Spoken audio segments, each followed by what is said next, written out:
Good morning, I'm Chris Tamayo. So, ito yung business. Ang capital sa business is 7,980.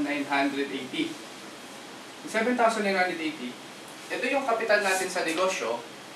Meron ka makukuhang kapalit. Ngayon, anong kapalit ng 7,980? Number 1, tatanggap ka ng products worth 6,000 pesos. Produkto to, na galing sa kumpanya, yung ibinayad mo, marireceive mo worth 6,000 pesos. 75% agad ng pera mo, ibinalik agad sa'yo. Pwede mo itong ibenta, pwede mo rin itong i-consume, gamitin. Number 2, insured ka ng 200,000. Meron tayong personal accident insurance worth 200,000 pesos. Once na member ka, covered ka nito. Number 3, meron tayong free medical check-up. Ang free medical check-up natin, worth 2,000 pesos, annual physical examination. Meron tong urinalysis, fecalysis, chest x-ray at vision screening. Kasama to sa mga members, sa lahat ng members. Number 4, meron tayong scholarship program. Ano yung scholarship program na to? Nakatayap tayo sa maraming schools mula Luzon hanggang sa Mindanao. Ang maganda dito, nagbibigay tayo ng 20% up to 100% discount sa tuition fee. Depende kung anong school yung gusto mong kuhanin. Kasama to dito sa 7,980 mo. Ngayon, ano maganda dito? Ito po ay transferable. Pwede mo itong ipamigay. Kung hindi mo ito gagamitin, pwede mo ibigay kahit sino gusto mong pag-aralin. Number 5, meron tayong 25% lifetime discount sa lahat ng produkto natin. And then number 6, meron tayong kompletong business kit. Ito yung magiging starter business kit mo. Lahat ng informations, company profile, mga may-ari, lahat ng kompletong produkto natin nandito na. Number 7, meron tayong ATM. Ang ATM natin, nakatayap tayo sa BDO. Bakit kailangan ng ATM? Kasi po, tayo lang ang networking company sa buong Pilipinas na nagbibigay ng daily payout. Paano yun? Yung commission mo ngayong araw na to, bukas lang, mawi-withdraw mo na siya. So, ganun po kabilis yung pagbibigay ng commission. Number 8, meron po tayong DTC. Ano yung DTC? Webpage to, sa internet. Ito yung monitoring mo sa business mo. Distributors Tracking Center. So, lahat ng informations, lahat ng transactions na kailangan mo sa negosyo mo, makikita mo lahat dito. Pati yung commission mo dito mailalagay, ikaw ang magta-transfer papunta sa sarili mo account o sa ATM account mo. So, ito yung kapalit ng 7,980 mo. Paano naman kikita ngayon? Number 1, meron tayong direct selling. Sa direct selling, kikita ka ng 25% profits sa lahat ng produkto maibibenta mo sa produkto po natin. Number 2, kung gusto mong kumita ng mas malaki, ito yung malaking kitaan. Ano ba to? Meron tayong referral bonus. Ang referral bonus natin, kikita ka dito ng 500 pesos sa bawat isa. Sa bawat isa na mai-sponsoran mo. Paano ba yun? Ang pinakasimple dito, mag-imbita ka lang ng mga taong kakilala mo. Lahat ng taong kakilala mo na ma-sponsoran mo, pag sila sumali, bawat isa meron kang 500 pesos. Kung meron kang 10 na mapasali, so meron ka ng 5,000 pesos. Kung umabot ng 100 yung mapasali mo, so meron kang 50,000 pesos. So malaking pera. Ganun lang siya kasimple. Number 3, meron tayong pair commission, pair o match. Ang pair commission natin is 1,500 pesos. So ganito siya kalaki. Paano yung pair commission na yan? Ikaw to, ang grupo mong bubuuin, left sales group at saka right sales group. So dalawa lang, kaliwa at kanan lang po. Sabihin natin, sumali ka, tapos nag-imbita ka ng mga taong kakilala mo. Si kakilala A, di ba, sabihin natin, inimbita mo siya, in-explain natin, pinaliwanag natin yung negosyo. Maaaring dinala mo sa seminar, maaaring binigyan mo ng CD na to, di ba, pinapanood mo to sa kanya. Yung kakilala mo, nagustuhan at nag-join din, kikita ka na kaagad ng 500 pesos. Yun sa referral bonus, kasi ikaw ang sponsor. Sabihin natin, after one week o kinabukasan lang, may sumali ulit sa'yo na isa. Sabihin naman natin si friend B, sumali din si B, meron ka ulit additional na 500 pesos. So meron ka ng 1,000 pesos sa referral bonus pa lang yan, sa dalawang taong sumali sa'yo. Dito napapasok ang pair commission na 1,500. Paano yun? Kada merong isang left at meron isang right na papasok sa grupo mo, parang ito, left at saka right, magmamatch yan o magpe-pair yan, meron kang additional na 1,500. Lumalabas, sa dalawang taong napasali mo, meron ka 1,000 na direct referral at may 1,500 kang pair commission, meron ka na kaagad 2,500 pesos sa dalawang tao pa lang na sumali sa'yo. Ngayon, ang maganda dito, si A at si B, the same package na nakuha mo, makukuha din ni A at makukuha din ni B. Di ba? Meron siyang produkto, meron siyang insurance, meron siyang medical check-up, may scholarship siya. Lahat ng account na to meron din siya. Pwede rin niyang gawin yung business. Sabihin natin si A, nakapagpasali din siya ng isa. Siya naman ang kikita ng 500 pesos. Sabihin natin si B, nakapagpasali din siya ng isa, kikita din siya ng 500 pesos. Ngayon, itong dalawa na to, hindi na ikaw ang sponsor. Pero meron ka pa rin commission dito dahil meron pumasok sa isang left at meron isang right, babayaran ka ng kumpanya ng pair commission na 1,500 pesos. So lumalabas, basta may papasok na isang left at isang right sa'yo, di ba? Babayaran ka ng kumpanya ng 1,500. Si A at si B, kikita rin sila ng pair commission nila. Meron silang left and right din. 1,500 si A, si B kikita din siya ng 1,500. Ngayon, balik tayo sa'yo. Ikaw, basta may papasok na isang left at isang right sa grupo mo, 1,500 ng 1,500 yan. Kahit anong posisyon yan, 1,500 ng 1,500 yan. So, ganun tong negosyo na to. 1,500, 1,500, 1,500. So, ganun kalaki yung pwede mong kitain. So, ngayon, ikaw to, ulitin natin, ikaw to, diba?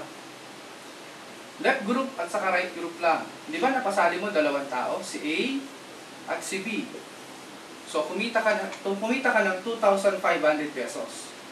Diba? Si A at si B, pwede rin silang makakuha ng mga tao. Pwede silang dumami, pwede silang, diba, mabilis na dumami. Ngayon, sabihin natin, umabot ng 100 dito, 100 dito, diba? After ng ilang buwan lang. Or after ng 1 year, naging 1,000 na dito, naging 1,000 na dito. Posible ba na sa loob ng isang araw, yung 1,000 na to, makakuha ng 50 katao? Posible. Diba? Kasi bakit? 1,000 sila dito na member na nag-share ng negosyo. Dito, posible makakuha sila ng 100. So ngayon, kung titingnan to, may pumasok na 50 sa left mo, may pumasok na 100 sa right mo. So magmamatch yan, 50 dapat siya na pair commission, 50 yan na 1,500. Pero hindi ka babayaran ng 50 na pair commission dahil ang maximum na pwede mong kitain dito hanggang 16 lang sa left at 16 lang sa right. So 16 matches lang per day. Magkano yun? Hanggang 24,000 o 24,000 pesos per day ang babayaran sa inang kumpanya. So sobrang laki, di ba? Sobrang dami ng pera, 24,000 pesos per day. Magkano ba yan? 720,000 pesos per month. So ganito kalaki yung potential na income ng negosyo natin. Ang isang account is 7,980. Kikita to ng up to 24,000 pesos per day. So, ganito siya kalaki ang pwede kitain ng 7,980 mo. Ngayon, ang tawag sa 7,980 is one head or one account. Nagkakahalaga siya ng 7,980. Kung gusto mo mas mabilis ang negosyo mo, meron kami ino-offer na 3 accounts, 3 accounts, o 7,980. That is 23,940 pesos. So, ito yung halaga ng kapital mo kapag ikaw ay 3 accounts. Meron kang 3 accounts. Anong benepisyo ng multiple accounts? Simple lang. Pag mas marami kang accounts, mas marami account mo ang pwedeng kumita. Diba? Parang ganito. Sabihin natin meron kang 4 na kakilala. Si A, si B, si C, at si D. Kung single account ka, sabihin natin single account ka, left and right lang tayo, hatiin natin, so tagda-2. Dito si A at si B, si C at si D, dito naman. So left at saka right. Pag single account ka o 7,980 lang ang nilabas mo, kikita ka ng 1, 2, 3, 4, 4 na referral bonus. That is 2,000 pesos. 500 each, 4 is 2,000. Meron kang 2 pair commission, meron kang 1,500, meron kang 1,500. Additional siya na 3,000. Lumalabas, sa 4 na taong napasali mo, meron kang 5,000 pesos na kita. Single account ito. Or 7,980 lang ang nilabas mo. Kapag 3 accounts ka, ikaw to, head 1, ikaw pa rin to, at ikaw pa rin ito. Sabihin natin, the same lang din. 4 din ang napasali mo, pero 3 accounts ka. Si A, si B, si C, at si D. Paano gagawin natin structure? Dito si A, dito si B. Dito si C, at dito si D. So, pinag-iwahiwalay natin sila. Pero parehas lang din yan. 4 na tao din. Anong benepisyo ng multiple account? Simple lang. Ikaw to, sa head 1, left and right, meron kang 1, 2, 3, 4, 5, 6. 6 na 500 pesos. 3,000 pesos yun. Diba? Meron kang 6 na 500 pesos. Then meron kang 1,500, 1,500, 1,500. Additional na 4,500. So, total niyan is 7,500. Ito agad yung kinita ni head 1. 7,500. Meron pa, di ba, si number 2, ikaw din to. At si number 3, ikaw din yan. Meron silang isang left at isang right, kikita si number 2 ng 1,500. Si number 3, meron isang left at isang right, kikita ng additional na 1,500. So, additional pa dito na 3,000. Ang total, meron kang 10,500 nakita dito. Pag single account ka, 5,000 pesos lang. Pag 3 accounts ka, abot siya ng 10,500 pesos. So, lumalabas, mas malaki yung potential ng negosyo. Diba? Mamamaximize mo yung income ng negosyo habang lumalaki yung structure, yung organization mo. Dahil pag si A at si B, pati si C at si D, kumuha din ng mga tao, yung head number 1 mo, head number 2, at head number 3 mo, kumikita sila pare-pareho. Diba? So ngayon, ang maganda niyan, si head 1 hanggang 24,000 pesos per day din ang pwede niyang kitain. Si number 3, up to 24,000 pesos din siya per day. Ganun din si number 2. So kung tinotal mo siya, sa loob pala ng isang araw, aabot ng 72,000 pesos per day ang pwede mong kitain kapag ikaw 3 accounts. Or lumalabas mahigit 2.1 million pesos siya sa loob ng isang buwan. So sobrang dami talaga ng pera yung pwede mong kitain dito. Bukod pa yung product package na makukuha mo kapag lumabas ka dito as a return of investment. Ang halaga ng product package, aabot siya ng 18,000. Diba? Dahil sa isang accounts, may 6,000 worth ng products. Sa 3 accounts, 6,000 times 3, abot siya ng 18,000 pesos. So, yung kaibahan ng single accounts at saka ng multiple accounts. 1 head at 3 heads. Ngayon, ang maganda dito, para mas ma-maximize mo yung negosyo, kumuha ka ng at least 3 accounts. Diba? Ang investment dito is 23,940 lang. Ito na yung kabuuan ng negosyo. Ngayon, ang gagawin mo lang, diba? Yung investment mo, it's either 7,980 man yan or 23,940 yan, ibibigay mo lang din sa sponsor mo. After ng i-pay-in o after mo makuha yung package mo, mag-start na kayo mag-planning kung paano yung mga susunod na gagawin para mas mabilis kang kumita. So, ito yung kabuuan ng negosyo.